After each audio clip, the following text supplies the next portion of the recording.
Audiobook El socialismo, una alternativa para América Latina, de Chafik Handal. Entrevistado por Marta Harnecker. Romanos 5. El culto a la personalidad y la carrera armamentista.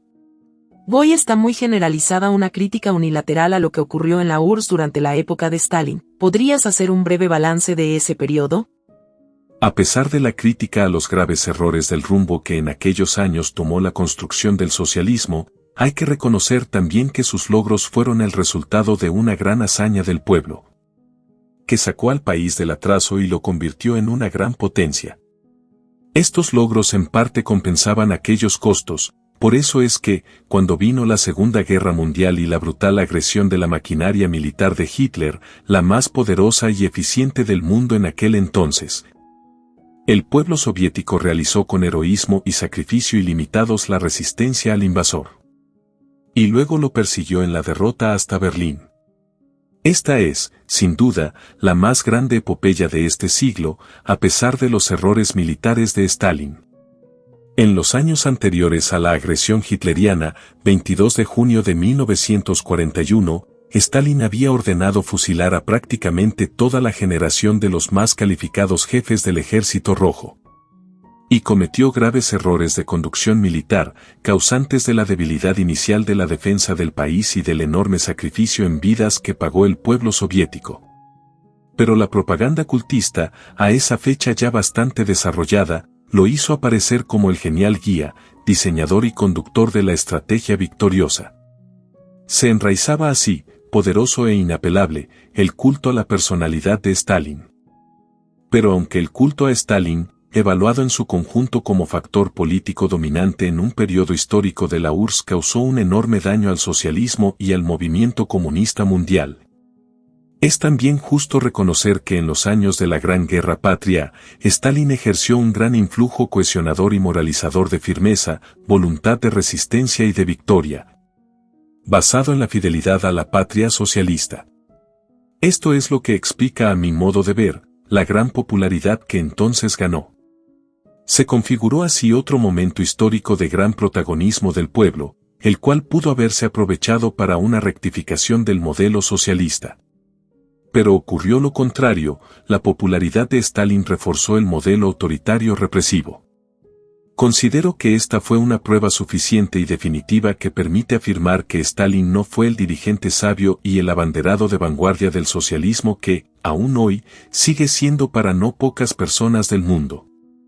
Él se convirtió en la personificación del dogmatismo y su conducta correspondió en lo principal y más permanente a la caracterización que Lenin formulara en 1922 a 1923.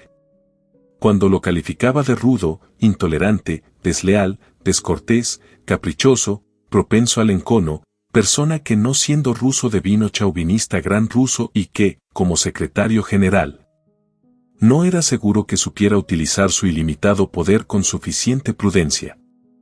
Después de la guerra, el modelo stalinista se extendió a los países de Europa Oriental liberados del fascismo por el Ejército Rojo. Por otra parte, Estados Unidos, cuyo territorio no fue alcanzado por la guerra, surgió como el mayor centro de la industria militar en el mundo con la posesión del monopolio de la bomba atómica, llegando a ser el mayor acreedor mundial.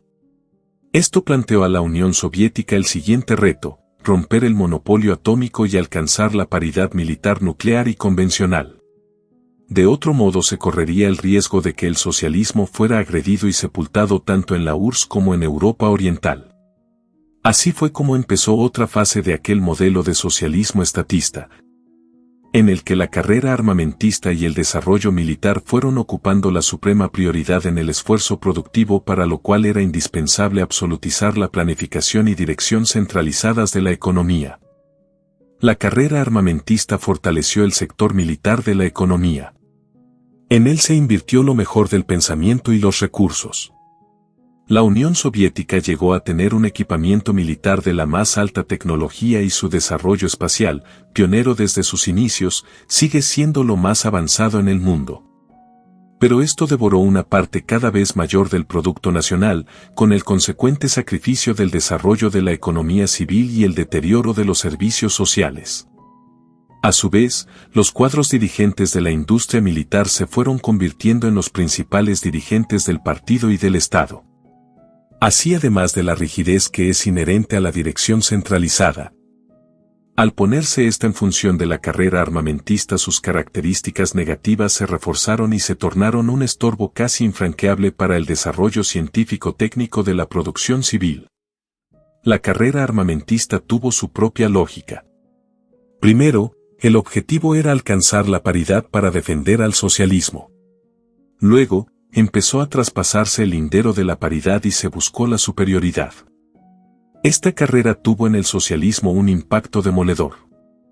En el capitalismo, las armas se compran y se venden, reportan grandes ganancias, forman parte del flujo económico en variadas direcciones y esferas, incluso pueden estimular el funcionamiento de la economía. En cambio, en el socialismo, las armas no se compran ni se venden, excepto ventas al extranjero muy limitadas, y su producción acarrea severo sacrificio social y un freno al desarrollo económico. Pero si bien es cierto que la carrera armamentista estancó el desarrollo económico, no debe echarse al olvido que el poderío soviético creó una nueva correlación mundial de fuerzas que permitió al socialismo influir poderosa y positivamente en el proceso histórico de la humanidad. En la segunda mitad del siglo XX. Sin esa nueva correlación no se puede concebir el hundimiento del oprobioso sistema colonial de las potencias imperialistas, sustentando en una despiadada explotación del trabajo casi esclavo de una gran cantidad de pueblos atrasado y de la expoliación de sus riquezas naturales y en la odiosa discriminación racial de la que aún no termina de desembarazarse la humanidad. La nueva correlación de fuerzas fue un gran factor de estímulo y apoyo al proceso revolucionario mundial y a todas las fuerzas e ideas progresistas en el planeta. Las revoluciones triunfantes en Asia, África y América Latina contaron, para defenderse y para emprender su construcción económica, con un decisivo apoyo material de la Unión Soviética. Este apoyo permitió a la Revolución cubana, por ejemplo, contar con los medios para defenderse de la agresión y las acechanzas del imperialismo norteamericano y derrotar su bloqueo económico.